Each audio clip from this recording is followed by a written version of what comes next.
Welcome to Healing with Her, the podcast where women in medicine share bold and honest conversations from the front lines of healthcare. Step into the world of Black women medical professionals as they unpack the power of healing, the weight of care, and the beauty of showing up whole.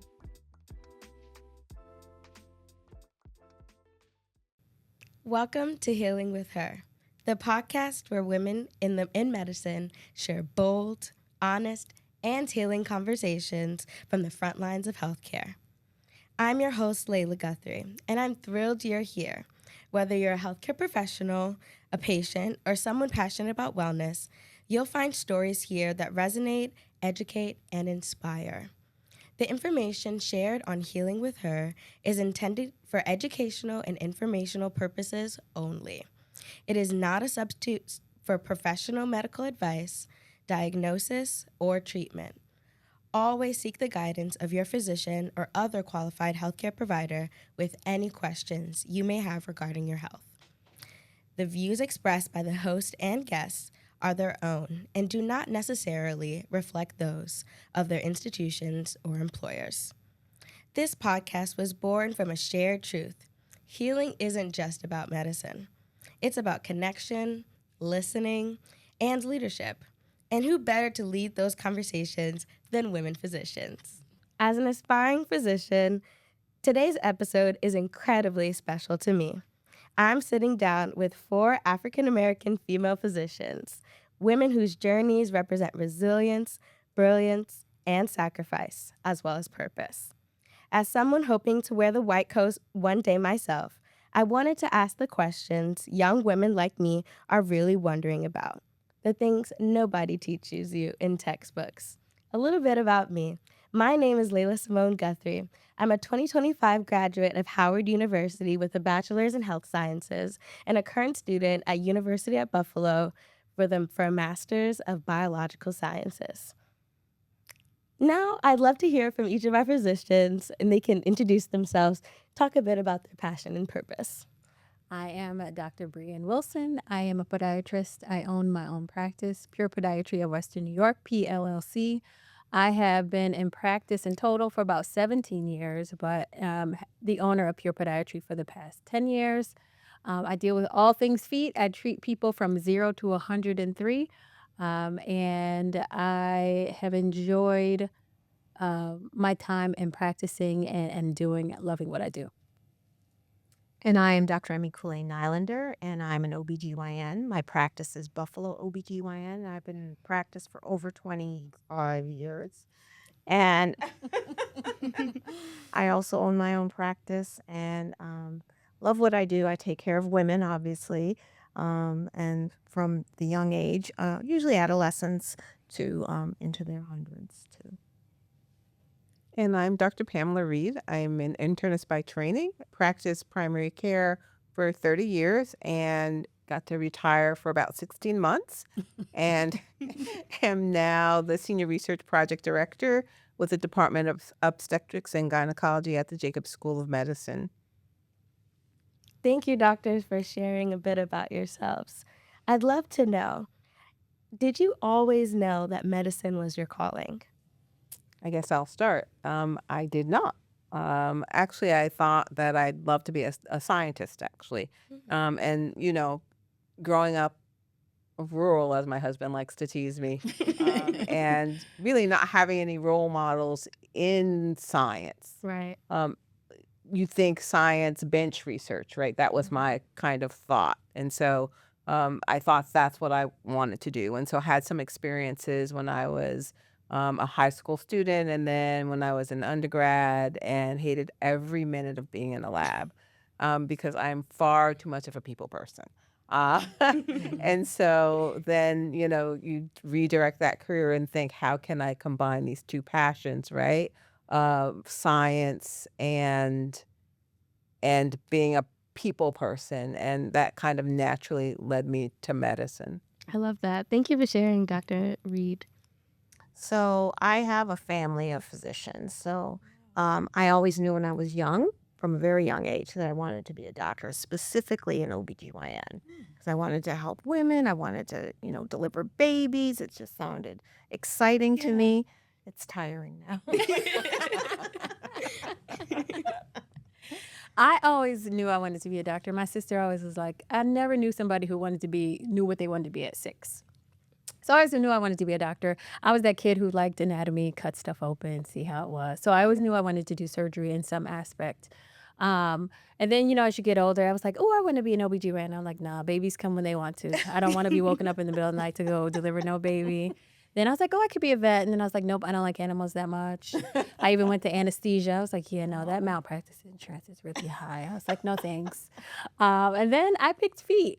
And I picked this career because of the lifestyle, right? I don't really work nights, holidays, weekends. I don't have people call me in the middle of the night. For the most part, there's not too many podiatry emergencies.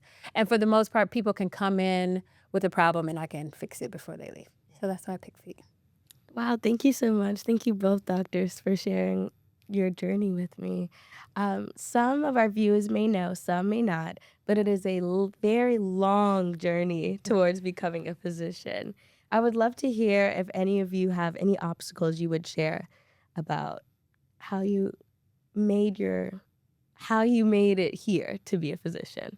So yes, it's long, right? So even most people don't know, for podiatry, for instance, I have an undergrad degree from RIT in biochem, and then I did 4 years in podiatry school. The first 2 years of podiatry school is essentially the same as regular MD, and then the last 2 years you concentrate on the lower half of the extremity, and then I did 3 years of residency. I did 2 years here in Buffalo, I did a year in California, and then I came back home. And so, it is a lot of work. My first year of podiatry school, I failed my first class ever. I was like, oh, I got to really study, like for real study. Oh, no. Yeah. And so, that was like, okay, it's time to like buckle down. RIT was fun and cute, but I was like, okay, it's time to lock in and get this done. And so, that was an experience for me because I was like, oh, I had never failed a class before. So I'm like, okay, I cried a little bit, and then you pick your panties on and you keep going. Yeah. Figure it out. Absolutely. And so, that's my story. My story is I was a non-traditional student, so I took 5 years off. And I lived in New York City. I lived in DC. I kind of got all that out of my way, and then I concentrated on medical school, which I did not get into my first time I applied. But there was a post-baccalaureate program that was just starting at UB, and they invited me to be a part of their first class of post-bac students. And I said, well, why not? I don't know, I didn't get in. And it was actually a guaranteed spot. Once you filled all their requirements, I love that. your seat is there. So it's there for you to lose. So, each student had an individualized list of requirements that they had to attain for a year. And tuition was paid, they give you a stipend. Wow. I was like, it was actually almost too good to believe. Mm-hmm. And I was skeptical at first because I didn't know much about post-bac programs. And this one seemed a little bit different. So I was like, I'm gonna take that jump and go in, and never looked back. That's amazing. Never looked back. I didn't falter in medical school. I just didn't have a lot of the science aptitude, being able to take the rigorous back-to-back science, I understand that. And once I did it in post-bac, I was like, oh, okay. And you're a mature mind too, Absolutely. which is different than when you first come out of college, So It's true. So it was kind of like a boot camp for you. yes, it was. Yeah. It was. I'm so interested to know what you did in them 5 years. Oh, She's in charge. That's the line, I folks. was a teacher in Brooklyn. No, teacher in the Bronx, lived in Brooklyn. And I hated the subway, so I had to drive my little Hyundai over the bridge every day. It took me an hour to get to work All that every day. Loved it, though. I was like, I had to get it out of my system. Yeah. Because I always wanted to live in New York City. So I did that, and that program was bringing 7th and 8th graders up to grade level. I see. So it was an after-school program, which was really, really good. And then I moved to DC, and I worked in a clinical lab and became a clinical lab manager. So I learned all about hematocrits and spinning specimens and serum and plasma, all of that. So I love that. yeah, That sounds like it definitely filled your cup it and made it so that you were able to make it through medical school. Yeah. Thank you for sharing. Well, so I was young and dumb. um, I went to undergrad, Cornell University, Okay. and met my husband of 40 years now. And I know that's amazing since I'm only like 40 now. But knew I wanted to go to medical school once I had a taste of the kind of bench research, and just assumed that was going to happen, but no plan if it didn't happen. Like I didn't take I didn't take like the GRE. the GRE to potentially go to like grad school. I did nothing.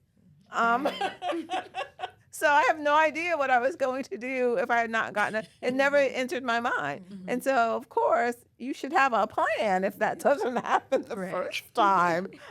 So thank goodness it did. Yeah. And so I was blessed in that way. And then, the obstacles beyond from there, we all experience, right, as Black women entering into a predominantly white male dominated field. Absolutely. Those obstacles that we all know, right? And then you just work through it, yeah, Right. because people before you have done it, which means that you can do it. And so it's just buckle down and get it done. Now, were you married in medical school? Got married my first year. His second year, he's a year ahead of me. So, so went to the courthouse, 2 medical school classes down at the courthouse. Judge Hugh Scott is like, what is going on with all of these people? He is so like for a wedding at the courthouse because of course we had $0, right, with many loans to come. So, yeah. And How was so that going through med school married? Yeah. it was amazing because you have this built-in support, right? Your support system is right there. And for me, it was doubly amazing because he was a year ahead of me, right? And so You got an unfair advantage. Yes. You had an unfair advantage. Was he passing you some tests? Off the record, of course. never. But all of those tricks and tips and all of that, pre-knowledge. So yes, I had a super advantage. In that. Yeah. Thank you for sharing that. And Dr. Reed touched on it a little bit, but I would love to hear what are some things that help you weather those very difficult obstacles, especially those that were uniquely due to being a Black woman in a predominantly white field. So it's having the support of others, Absolutely, 100%. right? So in my medical school class, we had a really large class of African American students. We had single moms. We had married folks.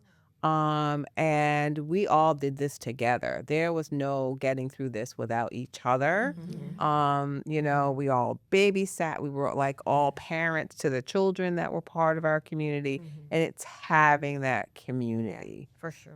I that- would totally agree with that. That was, you cannot do it in isolation. You have to have a community. And it's great when you have a community that's going through it with you. That makes so much Right. sense. So that you have your wider community, right? Your family, your friends, but having that community of fellow students going through it with you, Yeah. invaluable. Absolutely. Yeah, Absolutely. I would totally agree with that. And we also had the National Medical Association, the local doctors that basically sheltered us and kept us in line and helped us, if we were falling off. They were wonderful support when we were in medical school. And I know I couldn't have done it without them. Just even them taking us to dinner, Yeah. Feeding us, And they took you right. to nice dinner. Right. So you don't have to have hamburger. Yes. You're like, oh, I had steak today. Yeah. Yes. I mean, I would totally piggyback on that. Having that support is, you cannot do it by yourself. Absolutely. And honestly, I think this is a testament to all women. You know, you can have it all. You just cannot do it alone. And sometimes that help looks like a hot meal, and other times it looks like somebody that is walking the same path that you have. But we touched on this a little bit, but where do you all as healers get the energy you need to pour back into your patients? So I will say, making sure I have time for myself. Absolutely. I, for one, since I have my own practice and I refuse to work for somebody else, I work Monday, Tuesday, and Thursday. But in that Monday and Tuesday, Thursday, like I give my patients my all. Like you have all of me, but don't call me on Wednesday and Friday because I'm not going to answer the phone. Absolutely. I'm serious. Like if your foot's about to fall off, I can't help you anyway. Go to the ER and I'll see you at the hospital. But like in this moment, I can't really do anything. And so I think it's making sure you find the time to prioritize yourself in those things that energize you and that refresh you. You like for me, it's going to church, it's working out, it's spending time with my family. That's what it is for me, and I won't compromise that time. It's my time, and that is it is what it is. Because you know that saying is true. You cannot pour from an empty cup. And I have patients all the time who, for instance, who are taking care of maybe like their older parents and things like that. And I'm like, you gotta find time for yourself, because if you don't, and I hate to say it like this, once that person passes, you're kind of not too far behind them because you haven't taken the time to take care of yourself. Absolutely. And so you have to take the time for yourself. You just have to. Absolutely. Yeah, I would say that for me, it was my family. I chose to obviously stay in Buffalo and going through medical school. I couldn't have done it without them and their support and the meals and the laundry, washing my clothes, you know. Um, but I also thought that it was important to have friends and friends in medical school, but those outside of medical school Absolutely. that I could engage with and do other things, besides just thinking about medical school because it's draining, and so it's good to have other outlets. Absolutely. And I think for me, so you say you can have it all, you just can't have it all at the Same time. same time. Indeed. Right? Yeah. And so our initial years, my husband and I decided that we were not going to have children because we had no family. We had no support system here. I'm from downstate, grew up in a little rural town on Long Island. My husband's from Brooklyn, and we had no support here. And so not having that, we delayed having children so that we could spend our free time free because when you have children you are no longer free but to have that time to go to dinner, go to the movies, do those things that disconnect us from all of that, and cultivate friendships like Dr. Nylander said, with people outside of medicine so that you're doing different things using a different part of your brain, not being in a situation where someone is depending on you, which is what happens as a physician, right? And so it's taking that time for self-care and to do the things that you enjoy. We got to travel a little because we had no children. So we had some disposable income, which goes away when you have children. And so I think like prioritizing yourself during those periods when you can, it's really important. And people you might think it's selfish. Like some people feel like they're being selfish when they do that, Yeah. but you absolutely must do it. Absolutely. It's so important to do that, especially since a paper I read stated that 46% of providers experience burnout. So it's so important to do these things that fill our cups so that we can pour into ourselves and the people we love and our patients. I would love to know if you all feel like medical providers are allowed to be vulnerable. And I feel like this is an even more pressing question as Black women because we are thought to be monuments. We are expected to hold everything together ourselves and the world and do it with a smile and a perfect demeanor. So I would love to hear what you all think about that as medical providers. Don't go to me first. It's a very heavy question. It is a heavy It is. It is. I think for me, and I don't know, maybe for Dr. Nylander too, because of her specialty. For me, my patient population was heavily female, Right. and bless them, a number of Black women. And I found as a provider, it was easier to be vulnerable with them, and they appreciated it, and Absolutely. it created a deeper connection, right? If they say to me, Dr. Reed, how are you? And I'm like, if that child does not sleep through the night, I'm gonna lose my, you know what, Right. and having them see you as a person who's going through the same things that they are going through, Absolutely. or you've been through something, and so when you give that advice, you can say, oh, listen, this is this I've experienced this, and so this is where my advice is coming from, not just from medicine, but from lived experience, that is culturally relevant to you as my patient. Absolutely. So Culturally relevant care is invaluable. yeah, so I think that for me, I was blessed in that way, having the patient population that I had. Not that was the only population of patients, but a good majority. So it's a blessing. Absolutely. I guess I would say for me, my patient population is wildly vast. And so I try to be more relatable and personable. But I have gotten to a point where I can speak to my patients, whether they like it or not, like they're a family member, right? And Yes. so if I have to break out and be auntie, Right. I'm going to do that. Or if I have to, give some tough love, I'm going to do that because I want them to know that I care. And then, there are times when you can be vulnerable in the right situation, in the right circumstances, especially if you're trying to get a point across or, share stories about maybe things that have happened in your life or with certain family members and why you are treating this patient this way. For instance, like I had a patient not too long ago. Long story short, she came in with like a bunion, but the toe overlaps the second toe. And she's of a certain age, and it's just kind of like, well, we could do this or we can do this, which is so much simpler.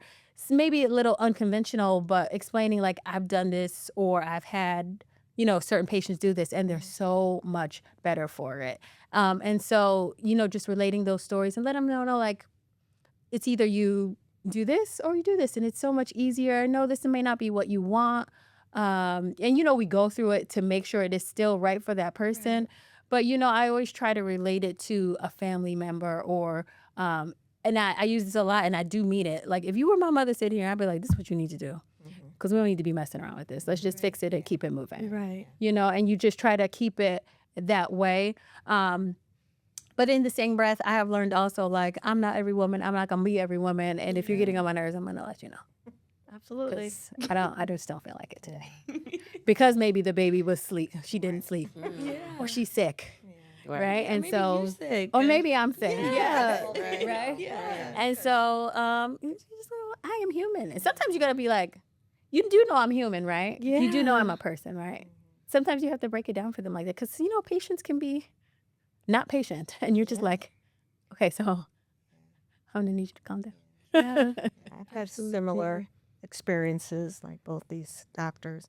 I also have to deal with telling patients they have cancer. And sometimes that's not an easy thing to do. Not at all. Sometimes, I remember when I was much younger, it was like dealing with it was very stressful for me. And I would say, I need to see that person in my office to tell them face to face that I have cancer. Now I've developed a way of talking to them over the phone because I don't want to belabor anything. I want to get them to the right people. And so when I have that conversation on the phone, it's like, okay, look, this is what's happening, okay? And this is who I'm sending you to. and this is what's going to happen next. Do you understand? If you need to come in and talk to me, that's great, but I want you to be in that other doctor's office in a week because that's how important it is. I've told patients my dad had breast cancer. He died from breast cancer. So all these women who say, "Oh, I have little bitties," I don't. It doesn't matter. Right. Men have mammary glands too, and men can get cancer. You can still get cancer, and so it's up to you. I can't take you there myself, but as a Black woman, you're at risk. Absolutely. You're at risk. So yeah, I give them my backstory sometimes. So what I'm hearing is that vulnerability is paramount when caring for patients. It's very important to ensuring that patients can trust you, they listen to you, and they follow through on the care that you're trying to give them. We can't be robots. We can't. Yeah, absolutely not. Yeah. And when we are more human, that's how we make sure that patients get the care that they need and deserve. Absolutely. I would love to hear about how you all balance your relationships, your life outside of the white coat. Who are you outside of the office when you're not doctor? Well, I'll start first because my story is different than theirs. I graduated from medical school, did my residency, moved back to Buffalo, and started working with the university in the Department of OB/GYN. And I was like, man, I'm older because remember, I took 5 years off. So I'm like, I'm not meeting the right person here, So I decided that I'm going to do this alone because I'm like, I really wanted a child. So Yeah. I went through the people that I know in reproductive endocrinology, and I got pregnant and have my child, and I'm very happy, So you can, I shouldn't say have it all, but you can do it all. You can do it all. Absolutely. Thank you for sharing that. I mean, who am I outside of? No, You are. those I try to be involved in the community a lot, which doesn't always necessarily separate, Dr. Wilson. But, hanging out with friends, hanging out with family, as much as I can. Doing things like this again, but it still doesn't differentiate me from me at all. I think for the most part, even when you're out, I say in the wild, it's hard to not be, especially when you see patients. Sometimes I'm like, right on Right down the other aisle in the grocery store. Especially after you've been doing it, for a long time and you try to be out in the community. But I just think for the most part, I had my daughter later in life as well. And just, balancing family, balancing friends, and just making sure I do the things that bring me joy and don't waste my time. Absolutely. Right? Yeah. I don't like my time wasted or my calories. Like calories work, right? Don't waste my calories. This buff. Absolutely. I don't like my calories wasted or my time. Yeah. It's so funny because when I retired, I really and truly became non-doctor. I did that 180 and said, okay, I'm done with that. And then of course you get pulled back, sucked back in. You just can't, right? Yeah. And you don't want to waste all of this knowledge and talent that you have. And so you still do things that are doctor things, Right. even after retirement. But I am really, my family is my nuclear family is a very tight knit family. And so we spend as much time together as we can, even though they're adults. So my youngest is touring with the Lion King, and I will travel and go and spend a week with her wherever she might be in a city that I wanted to go to. And then my eldest is a personal trainer. Is a software engineer, but fitness is their thing, right? And it's a personal trainer and comes to our house 3 times a week and works out with us. I love that. Yeah, we don't. Oops. We love spending time with them, however. But so that I am a voracious reader. I read all the time, anything, and that's kind of my meditative state. That decompress. So I love to read. Of course, I love to shop. Look at these shoes. So I'm dropping them. Yeah. Y'all can see this. I love to cook. I love to entertain, as they know. Like, you come to my house, I'm like happy to have you. And I try to do all those things that really bring me joy. And I'm very particular about who I spend my time with. Like, I don't want to waste my time. Absolutely. And so I surround myself with people that I really enjoy spending time with, and then others I politely say no. Yeah. Yeah. No, thank you. Thank you. I can't make that. Yes. I know for me, I ventured into the world of medical. What am I blanking? Excuse me. Sorry. Can you give me a second? It's all right. Just pick back up. Yes. Start back at right wheel. Why am I blanking? Medical outreach. There you go. I can't remember. Mission work. You do Yeah. a lot of mission. Yeah. So I ventured into the world of medical missions, and back in 2009. So I've been doing it for quite some time now. First trip was to Ghana. Wow, I love I went with my dad, and I got the bug. I was like, Yes. this is really what I think I can do for like the rest of my life. Like when I retire, Yes. I think I could continue to do this. We went to Ghana, we've been to Cambodia, we're in the Dominican Republic now, and we, provide medical and surgical care to women, medical care to children and men as well, and then community service, community outreach to the communities in which we're involved with. So that brings me a lot of joy. I love I that do. so much. So we've heard from some brilliant, bold women here who are learning to fill their cup so that they can serve you all. I would love to hear what you have to say to anyone out here who may be watching this podcast right now, maybe a young Black girl who dreams of being an aspiring a physician, but isn't quite sure if that's something that she can do. Maybe she's experiencing some anxiety or she's feeling some, what's the word? Self-doubt. Yeah, some self-doubt. Imposter. Yeah, imposter syndrome, absolutely. What do you have to say to her that can hopefully help her keep going? I would say that, we are all made equal. We all have the ability to do this. It literally, if I can do it, you can do it. It's going to take hard work. You're going to have the support of people around you. It's not going to be easy at all. But if you have the determination, you most certainly can do it. There's nothing that can stop you. Yeah. Yeah, and that's really the key Mhm. is you it's what you want, right? Yes. And if you want this, right, you can have it. Mhm. You just have to be willing to work for it. And as my children say, you got to manifest that. Like, Yes. write it down and view it and see yourself doing it. Yeah. And then you have to be willing to put in the work. Absolutely. And I think it's important for women, people to, before they get into this, kind of find out really what it's like, Mm-hmm. what this world is like, because maybe it's not right for you.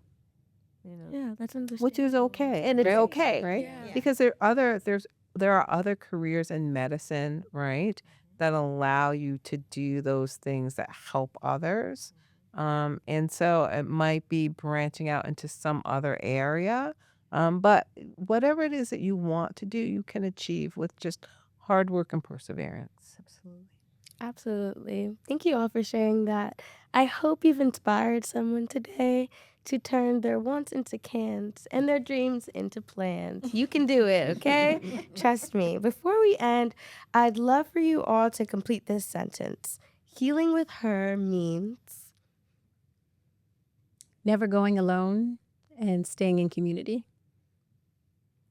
Healing with her means being of mind, body, and spirit, and being able to care for others.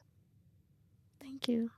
Healing with her means helping to guide people to their healthiest, wellest, not a word, but we're really about wellness and the whole person wellness is really what we want to inspire.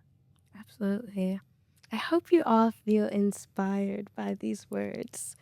And today reminded me that medicine is more than science, it's humanity. And seeing women who look like me leading, healing, teaching, and thriving makes the dream feel possible. The information shared on Healing with Her is intended for educational and informational purposes only. It is not a substitute for professional medical advice, diagnosis, or treatment.